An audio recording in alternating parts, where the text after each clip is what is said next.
Hi, this is Jim from Safety Wars. Before we start the program, I want to make sure everyone understands that we often talk about OSHA and EPA citations, along with some other regulatory actions from other agencies, legal cases, and criminal activity. Everyone is innocent until proven guilty in a court of law. Proposed fines are exactly that, and they are often litigated, reduced, or vacated. We use available public records, news accounts, and press releases. We cannot warranty or guarantee the details of any of the stories we share, since we are not directly involved with these stories, at least not most of the time. Enjoy the show. This show is brought to you by Safety FM. And we are here from the border of liberty and prosperity and the highway to the north. This is Safety Wars for Wednesday. Well, we're just blowing through this week. Wednesday, June 26th, 2024.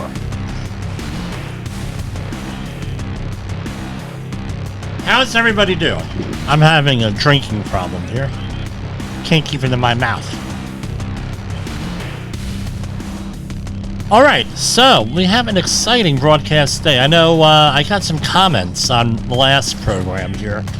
Why are you talking about clients? Blah, blah, blah, blah, blah. Well, you know what?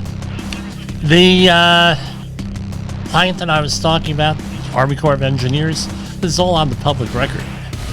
So nothing is classified here, nothing, may be buried. I'll give you that much, but, and I did not mention any names of individuals. Why is that? Because sovereign immunity strikes again. What good would that do? One, we're not about knocking people down here, and without giving context to everything that's going on, you really can't, nothing you can do about it. You have to have context. Context drives behavior. Now, something happened, something happened to me the other day, yesterday, where one of the, projects that I was working on, as we know, Safety Wars, aka JCP Technical Services, right behind me. We do a lot of support for warehouse builds. We're involved in a warehouse build right now in the central New Jersey for a company that you've heard of. So that's all I'm really allowed to say. And we're involved in the whole job often. One client, we built about 48. This is the 48th warehouse we are in central New Jersey. Right? Warehouse number 48 we've been involved in. Pardon me. So we got to stay there the whole entire project up until startup on the warehouse. And we get to know different people here and there, and we get to sometimes work with, where they open up the warehouse and they start doing their thing in the warehouse, and there's still some construction that has to be done, punch lists, they change their mind, hey, this doesn't look the way we thought it would, let's change this, normal stuff. We're involved with the health and safety aspects. Well, weird thing happened yesterday. One of the projects we were involved in made the news. Why was that? And it was two of the projects, actually. We know the people on site that manage safety. And you know how it is when a company goes out there and they start beating you? They treat you like you're a seal, a baby seal. And they start beating you again. Well, this is going to happen. Oh, this is going to happen. Well, this is going to happen. They start banging and, the whole thing. We know that. You got to have the 6 whys. And it's like, okay, the 6 whys is meant to be like a tool on how to manage, do an investigation. Why did you do it? It's not really meant to be formalized because that, pisses people off. Makes them hate safety people. And it's like, you got to fill out the 6 whys. Why did you do that? Why did you do that? Why? And then before long, what happens? One, everybody hates you. Number two, you think they're going to tell you the truth when you have an attitude like that? I don't think so. my 30 some years experience here, and I'm not rubbing that in anyone's face. There's people out there with lots more experience than me in different areas. But they're going to tell you, well, you know what? You want to, under the human organizational performance, behavior-based safety, you're supposed to get information because more information does not make us more stupid. It makes us smarter. And we want to have an accurate assessment of what's going on the job site and in your facility. And when you start acting that way, you start to have an adversarial safety process. Guess what? No one's going to report anything. If you're a general contractor, that's a real dangerous way of running your safety program, because this is what happens. In most states, there is a statute of limitations. I'm not an attorney. I'm not giving you legal advice of like 2 years. And what happens? 1 year, 11 months, and 2 weeks after an alleged incident happens, you get served a summons or a notice or something that says you're being sued. Now you're like, we didn't hear about this 2 years ago. And they're like, oh yeah, this happened. Here's this, here's that. They have all this proof, and they say, well, we reported it. They may have reported it to their supervisor. Their supervisor did not follow up the line, and since they're a subcontractor, not your direct hire, now it's out of control, and you know that the employee can't sue the very difficult. I don't want to say can't, but it's very difficult for an employee in the United States to sue the employer and win. There are some limited circumstances and everything. We all get that. Over the top type stuff. And you have the scaffold law in New York that we're all very fond of here. One of our neighbors makes his living with the scaffold law. I said, well, how do you do that? Don't they ever go to trial? I said, they never go to trial. They always settle out of court for a ridiculous amount of money. And the ones that do go to trial, watch out. They'll get your, it's along the lines of bring your checkbook with you, sort of thing. Now, what ends up happening here, and I'm rambling. No, if the things in the news report that we read are true, they got a lot of balls, to say the least, to manage their safety, whether they do with their contractors. Because I tell you what, they would not put up with the stuff that's in that article from their contractors. Would not happen. Right? And I know that for a fact. They wouldn't put up with it. If we went in there and didn't report injuries, or we mismanaged an injury, right? Didn't send the person for urgent care, for an effective urgent care, didn't do the follow-up, and didn't do the workers' comp, and didn't do this, and everything else that's involved with managing an injury. If we didn't do any of that, guess what? They would crucify us. They would absolutely crucify us. And we probably end up losing our job over it. If you're a safety professional, you probably end up losing your job over it. Oh, come on, Jim. You're not being serious. Oh, I'm dead serious. Very, very, very serious when I say that. So, it just makes you say, what the hell's going on here? And one of them had to do with a fall, which, is pretty... which is pretty interesting, that had to do with the fall. So what does it come down to is our hop messages here. No, we put on here, right? It's Wednesday. Let's hear the number 3, right? Hop message number 3. Broadcasting to our brothers and sisters in the occupied territory of behavior-based safety. Get out your secret decoder ring.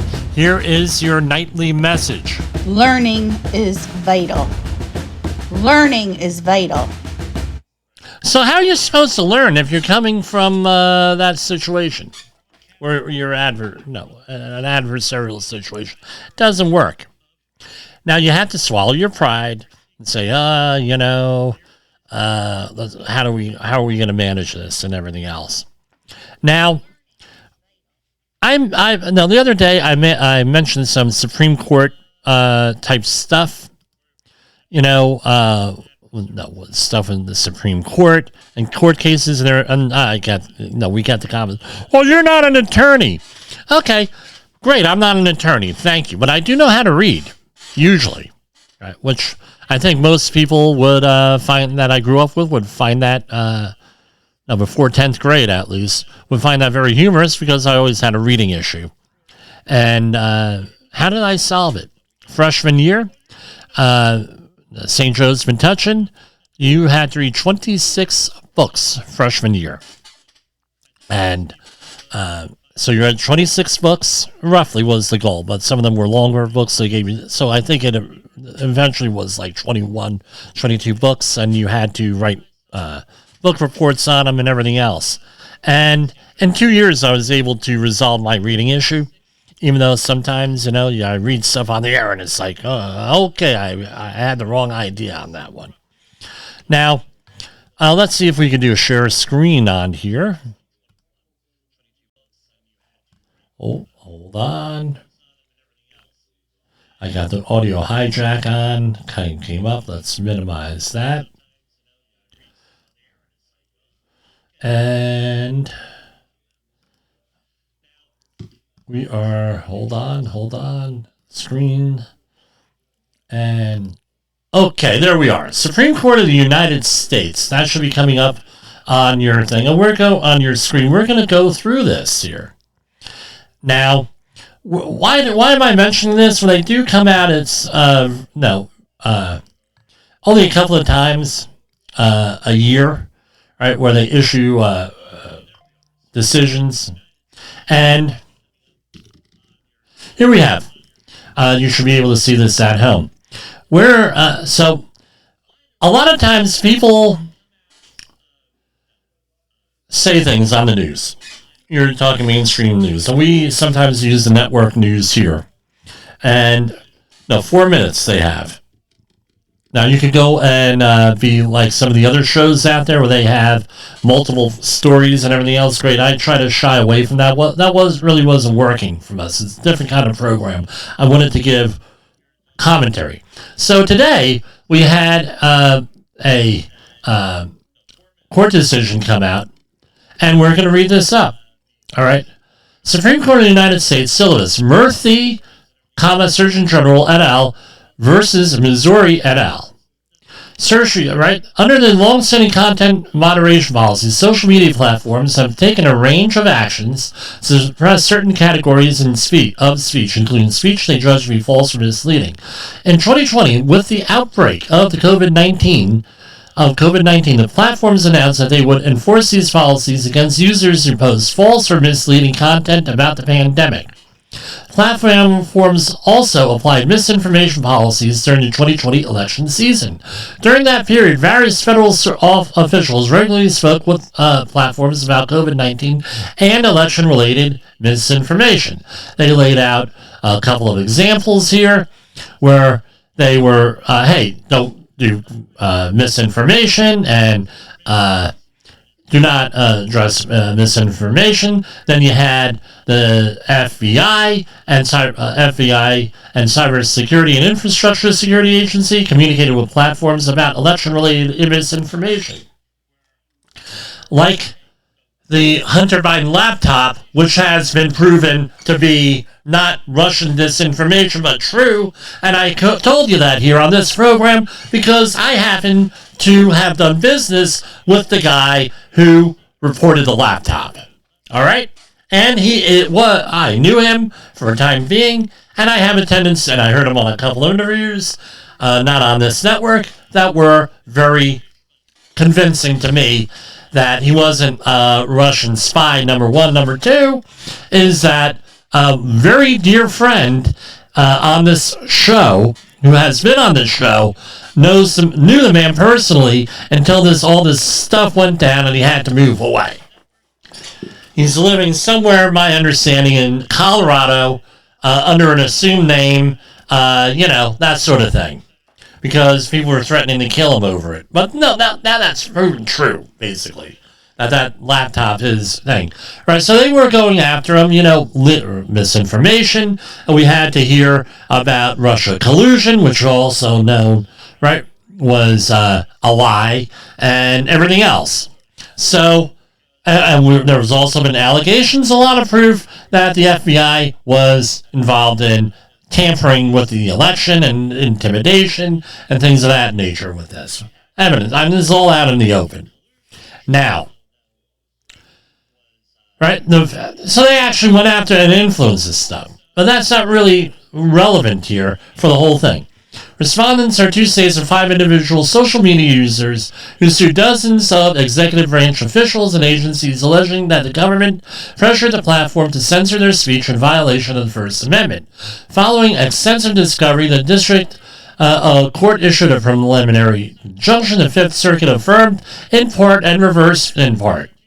The court held that both the state plaintiffs and the individual plaintiffs had Article 3 standing to seek injunction relief. On the merits, the court held that the government, entities, and officials, by coercing or significantly encouraging the platform's moderation decisions, transformed these decisions into state actions. The court then modified the district's injunction to say that the defendants shall not coerce or significantly encourage social media platforms to suppress. Held. Neither the individual or the state plaintiffs have established standing, meaning they're not personally impacted here. So that's the long and short of it. So they were issued, they have no standing. This is being played that courts can now go, and no, practical effect, courts has said it's okay for the government to go and do X, Y, and Z and impact all this stuff. That's not what they said, according to this. In effect, that's what's going to happen. But, right, and guess what? If Donald Trump wins, who's to say, or in 2028 someone else wins, that this can't go against on the other side here. The court did not say that the government's allowed to do this. What they said was nobody had standing to do it. That's what the Supreme Court said. All right, meaning that you're not personally impacted, and an attorney could go and explain that better than I could here. So, again, just by the bias omission, the one kind of bias, which is omission, we have the Supreme Court said it's fine. No, they did not say it was fine. They said nobody has standing in this. Which, in effect, what's in effect, the government's going to do whatever they want. Now, I have a problem here with this, personally. Maybe you got a problem with this. Do you think that it's right for the White House to give someone a call and say, knock it off, or say, hey, you don't want to do this? Especially when there's been accusations by one segment that this is weaponizing government in some ways, right? I don't know.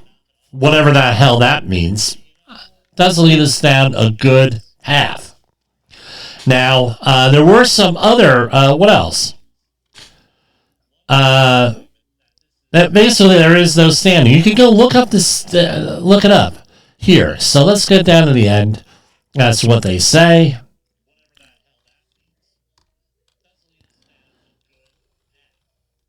Right, all the stuff, why they have standing here, right? And here it is.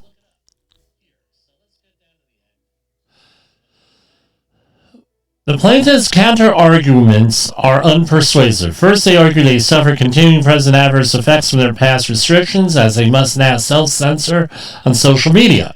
But the plaintiffs cannot manufacture standing merely by inflicting harm on themselves based on their fears of hypothetical future harm that is not certainly impending.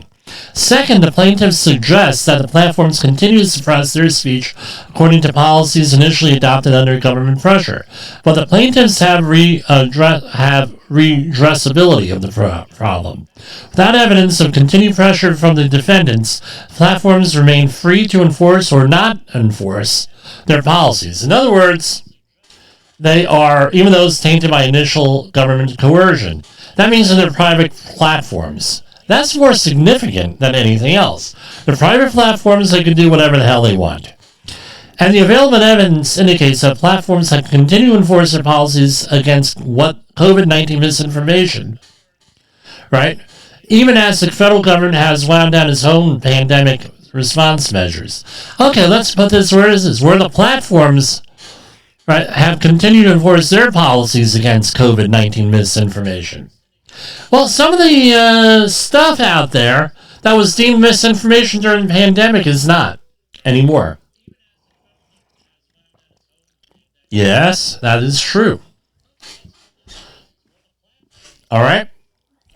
The plaintiffs next assert a right to listen theory of standing. The individual plaintiffs argue the First Amendment protects their interest in reading and engaging with the context of content of other speakers on social media.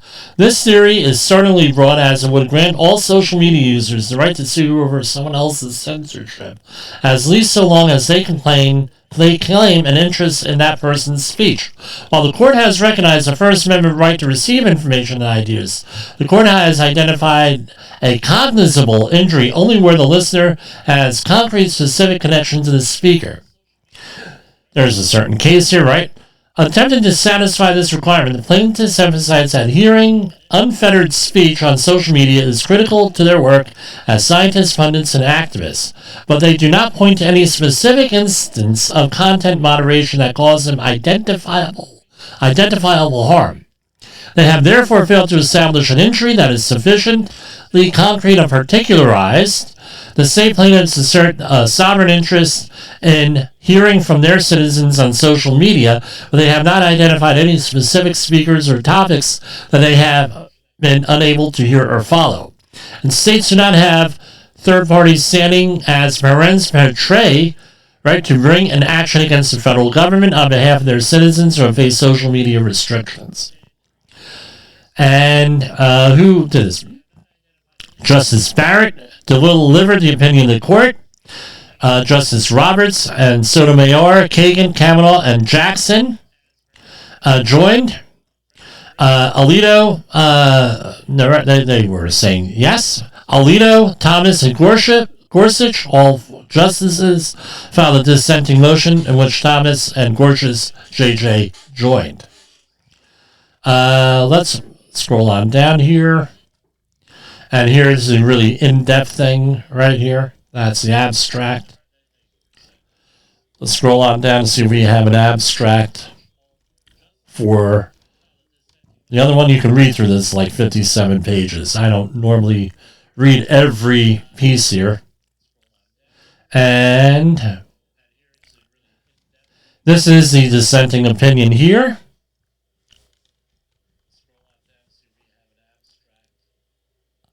All right. The lower court's assessment of all in this record is correct, right? Going on. Rather extensive. But they basically said that they don't agree with that.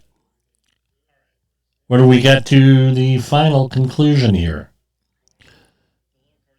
They go into some of the other stuff here. With a dissenting opinion, it's like 30 pages. Here we go.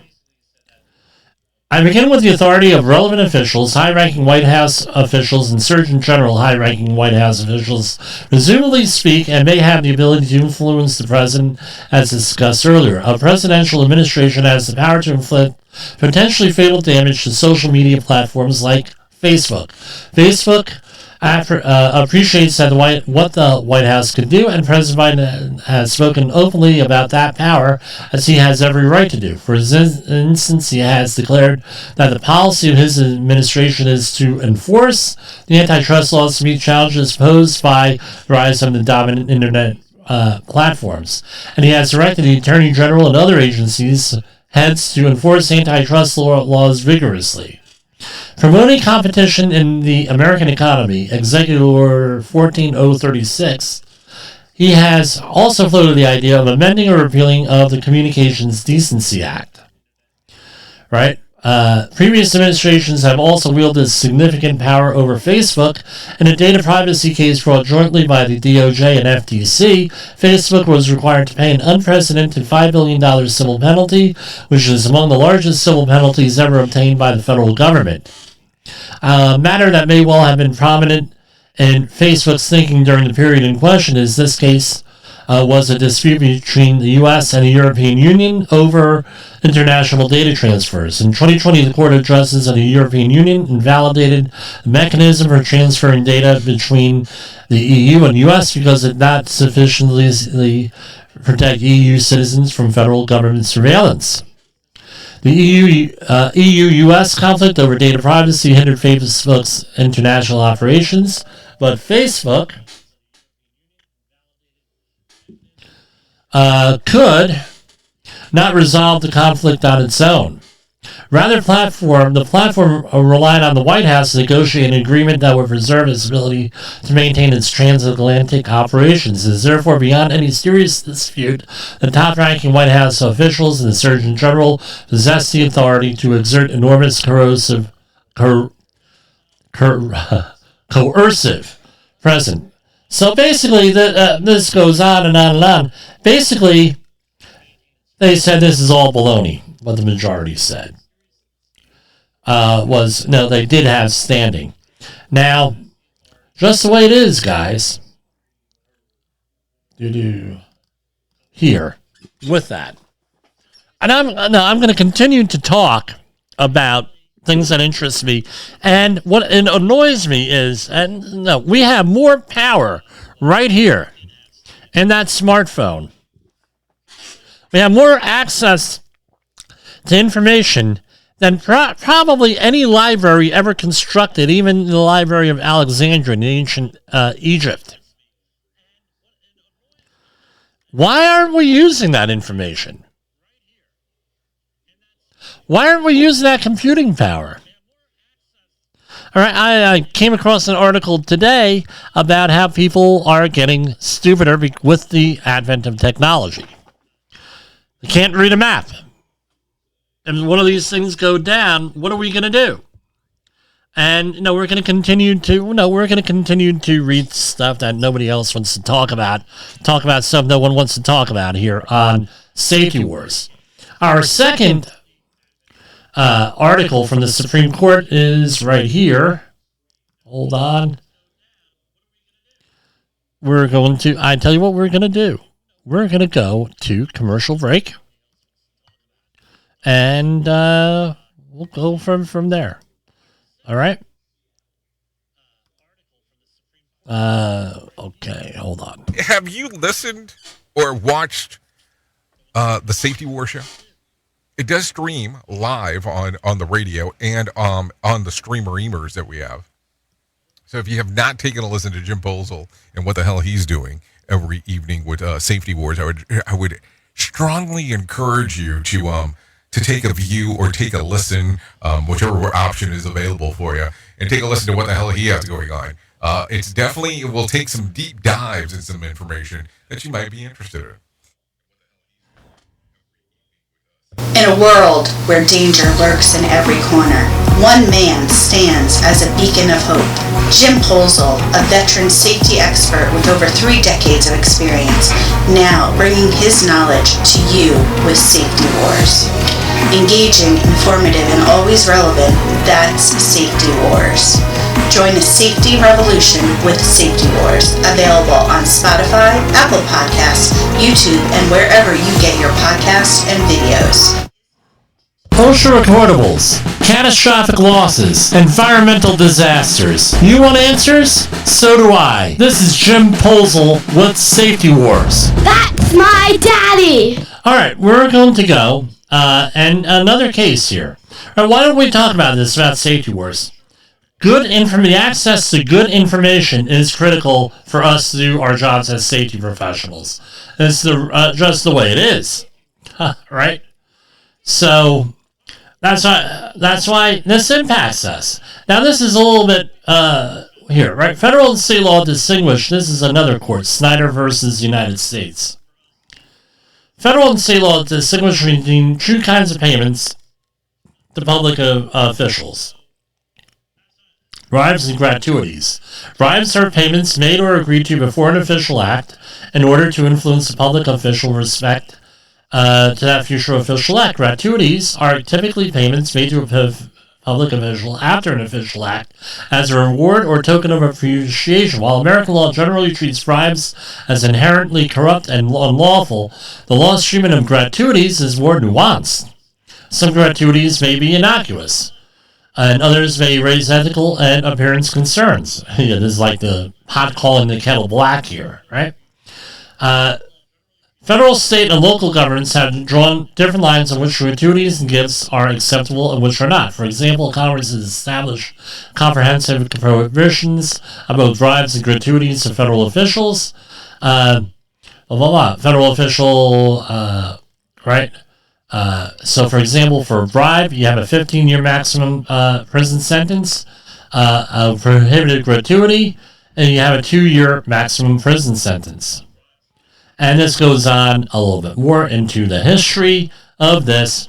This case involves James Snyder, who is the former mayor of Portage, Indiana. In 2013, Snyder was the mayor. Portage awarded 2 contracts to a local trucking company. Not important which one. In 2014, Peterbilt cut a $13,000 check to Snyder. The FBI and federal prosecutors suspected the payment was a gratuity for the city's trash contract, but Snyder said that the payment was for his consulting services as a contractor for Peterbilt. Federal jury ultimately convicted him as an illegal and sentenced him to 1 year 9 months in prison.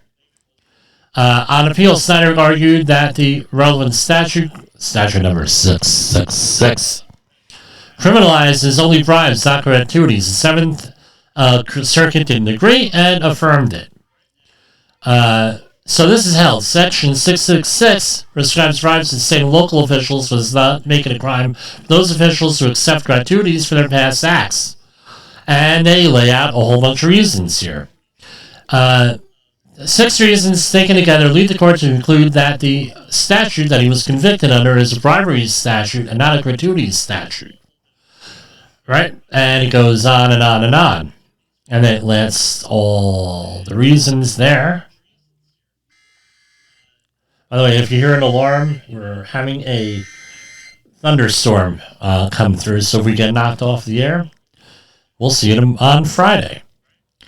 And faced with a phalanx of difficulties with its interpretation of 666, the government's argument boils down to one main point, that 666 uses the term rewarded as well as influenced. The government says that Congress would not have added the term rewarded to influenced in 666 if the statute were meant to cover only bribes and not also gratuities. That argument is misconceived. Contrary to the premise of the government's argument, bribery statutes sometimes use the word reward. Moreover, without the term reward in the statute, an official might try to defend against bribery charges by saying the payment was received only after the official act, therefore it could not have influenced the act. By including the word rewarded, Congress made it clear that the timing of the agreement is key, not the timing of the payment. Right? Although a gratuity or reward offered and accepted by a state or local official may be unethical or illegal under other federal, state, and local laws, the gratuity does not violate the specific thing. So everything got overturned for this mayor here, and this mayor, Snyder. Long road here that he went through with this. So that's the other one. So he got off on a technicality. He took it all the way to the Supreme Court. He won his case. You got to admire a man for doing that, or a person for doing that, with that.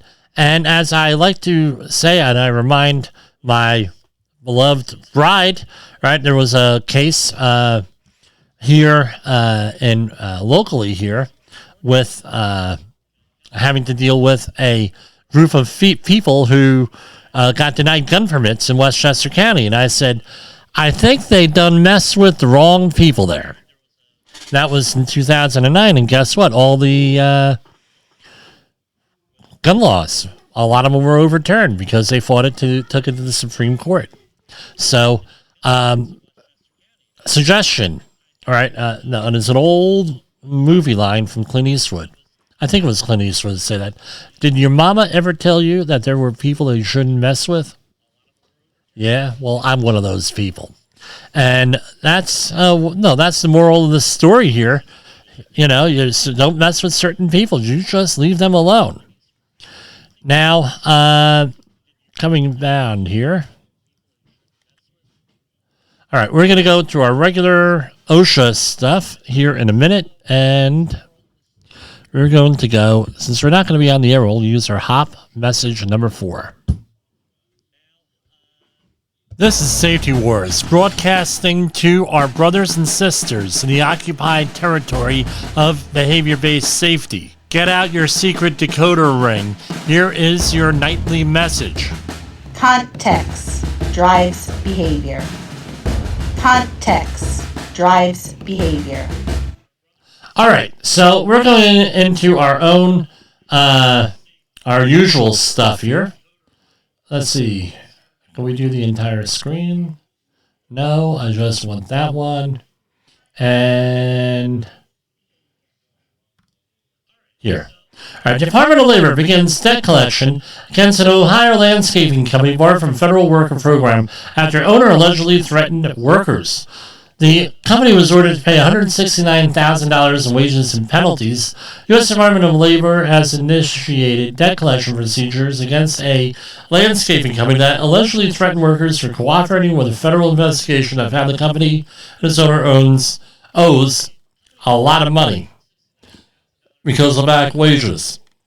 The action follows a Wage and Hour Division investigation which identified numerous violations in the H-2B visa program by a company and the owner of the company, that's named after the company. The division found the employer shorted wages for at least 19 workers by up to $4.05 per hour, less than the required prevailing wage. The company also violated program regulations by assigning workers to Pennsylvania job sites after its H-2B application certified that they would only employ the workers primarily from Mexico and the Cleveland area. The H-2B program allows U.S. employers to hire non-immigrant workers temporarily to perform non-agricultural labor services in its application. They violated for 5 years, and the company continues, this is a quote, the company continues to ignore communications from federal investigators and refuses to pay these employees back wages owed for their hard work. Those who believe they can ignore the law, continue to withhold wages, and avoid penalties are deeply mistaken and will be held accountable. And they went and, it's, the way it is. I mean, pay people what you owe them. Because when you don't, it's only bad things can happen. U.S. Department of Labor announces 8 additions to program assisting transitioning service members and spouses. U.S. Department of Labor today announced the selection of 8 Employment Navigator and Partnership Program partners from the Department's Veterans Employment and Training Service. And they list the companies here. We're not going to list them here on the air. Operating at 37 U.S. and overseas Air Force, Army, Coast Guard, Marine Corps, and Navy installations. They forgot Space Force, people. Employment navigators provide transitioning service members and their spouses with individualized career assistance, which can include apprentice opportunities, training, digital matching of skills and experiences, employment, networking, mentoring, and referrals, and many other services. I tell you what, the veterans need help. Here, this hits near and dear to the Posel family here on assistance to veterans. Okay, Department of Labor completed impact inspections at 15 mines with histories of repeated health and safety violations in May 2024.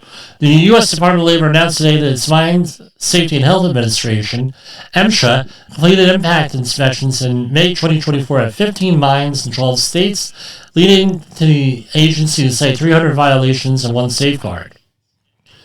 It gives the history here. They're talking about the upper Big Branch mine killing 29 workers.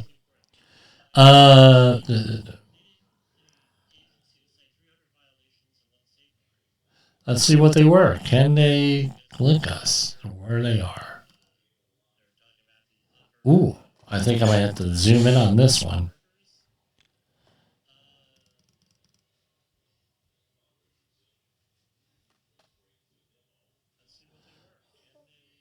Okay.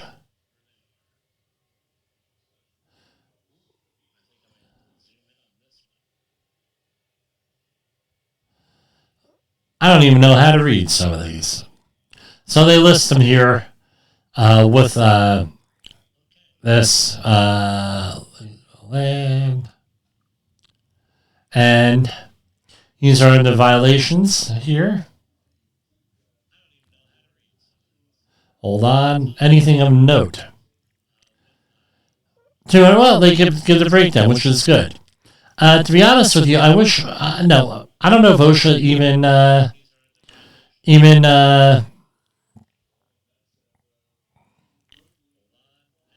wow, this is pretty interesting from the MSHA here. They give out all of the... like a spreadsheet here is what we're looking at, where all the violations were and what they were. Pretty handy. Imagine if OSHA did that, if only by region. That would be great. And let's go over to our next one, the U.S. Department of Labor. Okay, U.S. Department of Labor cites contractor for lacking required fall protection that contributed to a 54-year-old employee's fatal flaw.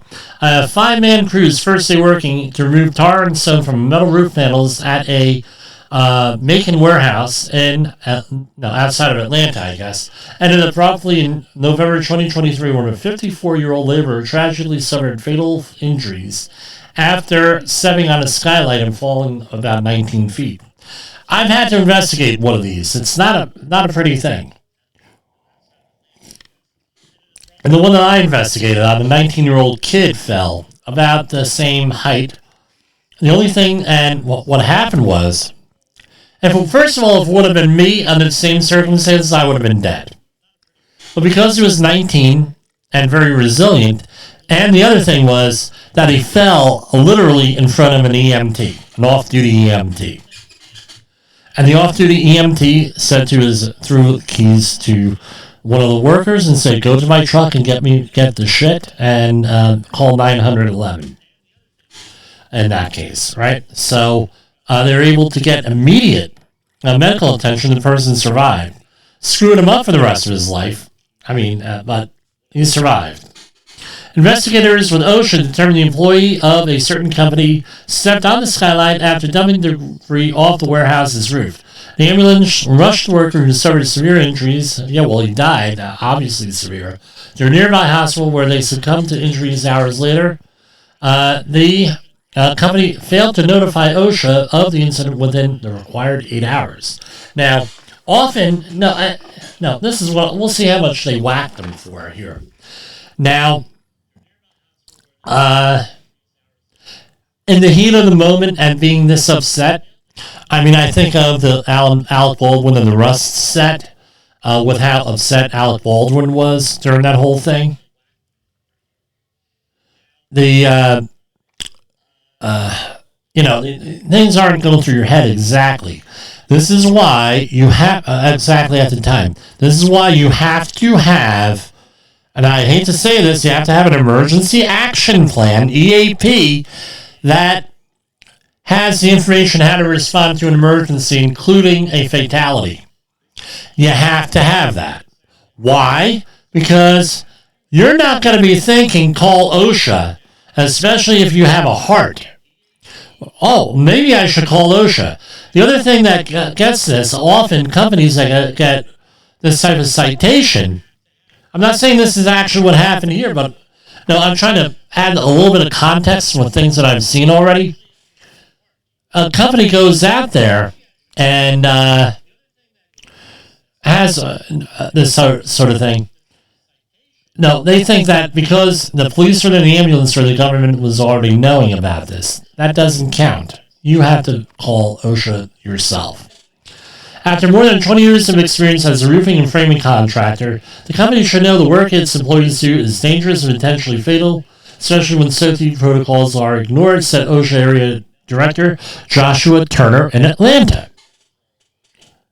Falls are widely known as the leading cause of death in the construction industry, and had required fall protections been in place in this case, a worker's family, friends, and co-workers would not be left now to grieve a terrible loss.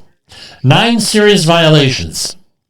So let's go through here. Do we have this? How much? 61. Okay, a person. Now let's. No, Jim, you shouldn't criticize. Oh, okay. They have their own rationale on why they have proposed things based on size of the company, seriousness, and everything else. But OSHA proposed $61,065 in penalties. So this goes against the thing where, where companies are small mom and pop operations, which this apparently might have been, right? They want compliance, right? Not punishment. And when you get, right, that's why these penalties are low, number one. Number two is this. Often, I'm told by people who are much more experienced than I am, that often these OSHA cases, where fatalities happen, they OSHA lowballs this stuff, right? To get an admission of guilt. That could be used in a civil case. That might be part of the reason here. So I don't know what the context is, so I can't really say for sure. But that, typically that happens. 65,000, it's... Especially if they're guilty of what they're accused of. I'm not saying they are guilty. Everyone's innocent until proven guilty. Citation 1, item 1, serious. The employer's, on or about January 29th, the employer exposed employees to 18-foot, 8-inch fall hazards, and that the employees were allowed to work from a pallet elevated by a forklift, $4,800. It's a general duty clause violation, right? And, so as is customary for a general duty clause thing, they have to, right, one, that the employee was exposed, two, that it was something that would cause death or serious physical harm, and three, that there was a way of feasibly doing something and it would have been effective. Basically, there's 4 conditions. I think those are the 4.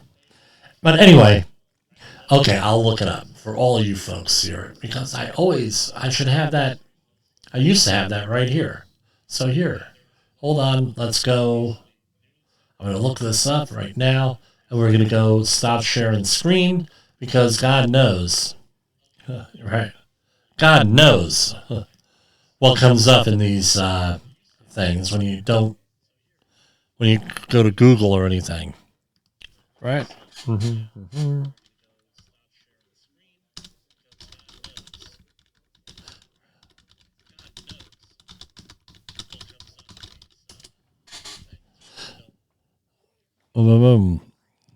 you have to have 4 elements here, right?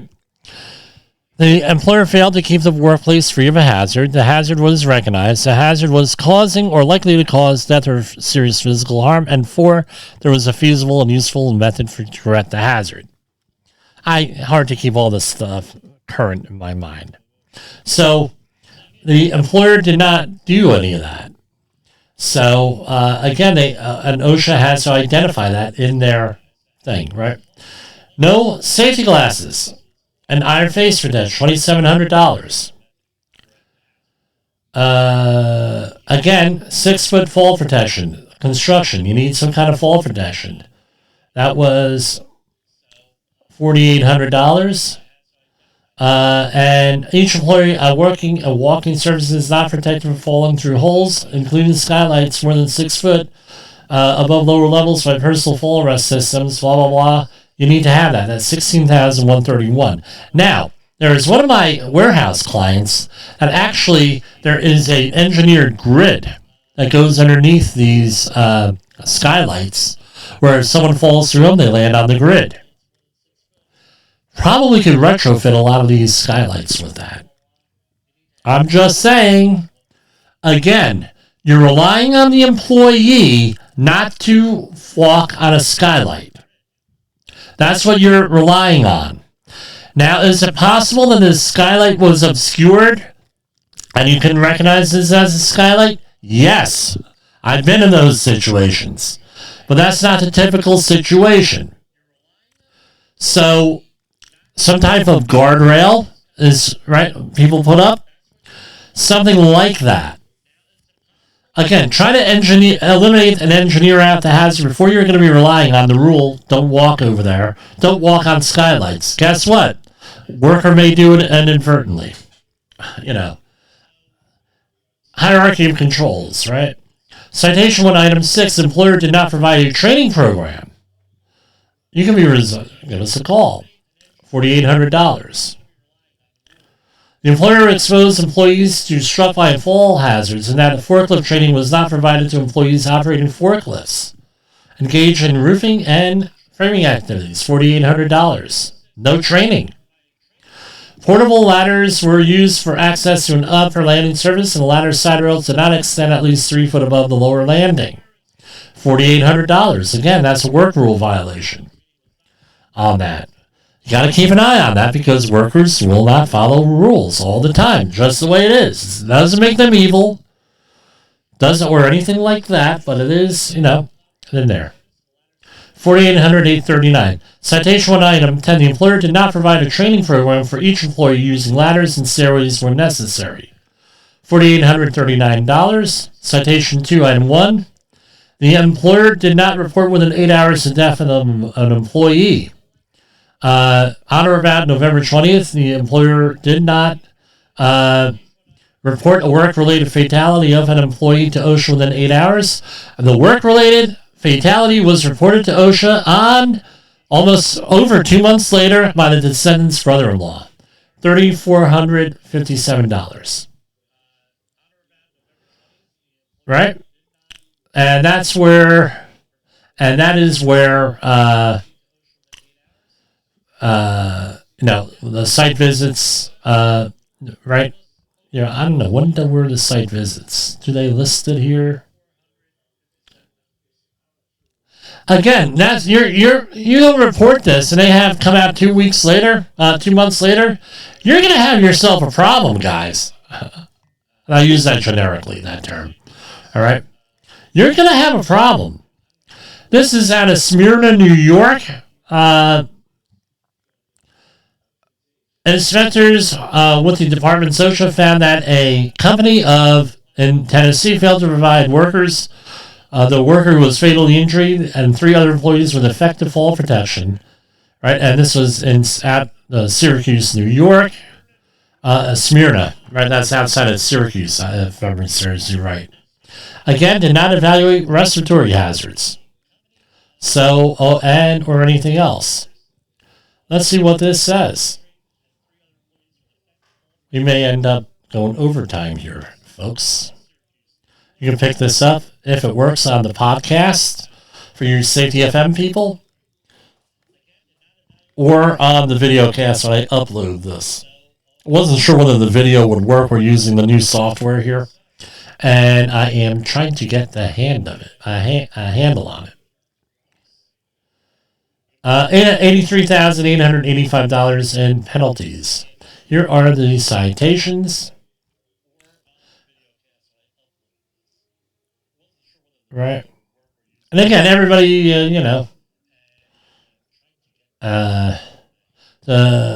everyone's innocent until proven guilty here, and things get vacated and reduced and everything else. So we're not saying anyone's guilty of anything. I'm just reading government reports here tonight. All right. No written program for respiratory stuff. Okay. The employer did not establish and implement those elements of a written program to ensure that any employee using a respirator voluntary was medically able to use that respirator and that the respirator was clean, stored, and maintained. So, how do you mitigate this? How do you prevent this? Give your employees training, and if it's truly voluntary use, have them sign off on Appendix C of the respirator standard saying that they've been trained and everything else that goes into it. That'll help mitigate, if not prevent, this type of citation. And the other thing is you could do air monitoring and air sampling to determine whether it's necessary to wear that. I tell you what, the industrial hygiene audit is going to be a hell of a lot less than $6,453. Because I tell you what, at this point, as I tell people, get an attorney. So here they were using a 3M half-face respirator for voluntary employees while spraying a fiber aluminum coating without evaluating the respiratory hazards. Just to think, fiber aluminum. I've talked to people who have had lead poisoning, and I've spoken to people who've had aluminum poisoning. The most famous aluminum poisoning out there was by, who was it, Fred Bolger? Was it? No. Barnaby Jones, Jed Clampett. You know, the guy who played Jed Clampett, I forget who it was. I watched that all the time. I grew up on that show, the Beverly Hillbillies. Buddy Ebsen, right. Buddy Ebsen, worst, he never recovered. He got aluminum poisoning because the original Tin Man in the Wizard of Oz movie, he got aluminum poisoning and never recovered for it. I've spoken to people who have had lead and aluminum poisoning and said lead poisoning is better any day. I don't know if that's true, but, according to them, it's horrible to overcome. Citation 1, Item 3, type of violation serious. Each employee engaged in a steel erection activity who is on a walking working surface with an unprotected side or edge of more than 15 feet above a lower level was not protected from falls by guardrails. Again, on or about 12/15/23, an employee replacing aluminum standing seam roof was not protected from fall hazards by utilizing fall protection, exposed to falls of 23 feet. 11,292 on that. All right. Another employee not protected from fall protection, another 11,292. Third employee, 11,292. Citation 1, Item 6. This was out of the steel erection standard. Any employee engaged in a steel erection activity who is on a walking working surface with an unprotected side or edge more than 15 feet above a lower level was not protected from a fall. And citation 1, Item 7. Guardrail systems and personal fall arrest systems, positioning device systems and their components do not conform to anything.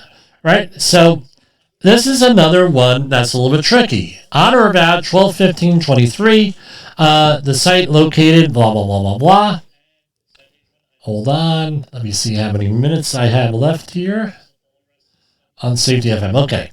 On or about 12/15, the site located, blah, blah, fall arrest systems do not conform to the criteria in the Fall Protection Center when the horizontal lifeline used by employees was not designed and so used under the supervision of a qualified person as part of a personal fall arrest system. Here it is. When employees utilizing vertical lifelines are not attached to separate lifelines, so you had them attached all to one, and multiple employees are connected to two vertical lifelines, tied around a roof vent that was not capable of supporting 5,000 pounds. And again, you have to limit that fall to 6 feet. Fall arrest systems do not conform to the criteria when employees are utilizing a fall arrest system which would allow them a free fall of 12 to 14 feet. Another 11,292. And no training, obviously, 11,292. Right? I don't know. That's where we have it here for a total $83,885. I don't know. I don't even know what to say here with this. I don't know. So we're going to wrap things up here with our disclaimer here and everything else. We will see you, God willing, on Friday. This is Safety. Oh, hold on.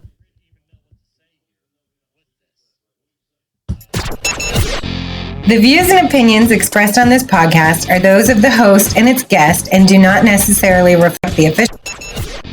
The views and opinions expressed on this podcast are those of the host and its guest and do not necessarily reflect the official policy or position of the company. Examples of analysis discussed within this podcast are only examples. They should not be utilized in the real world as the only solution available, as they are based only on very limited and dated open source information. Assumptions made within this analysis are not reflective of the position of the company.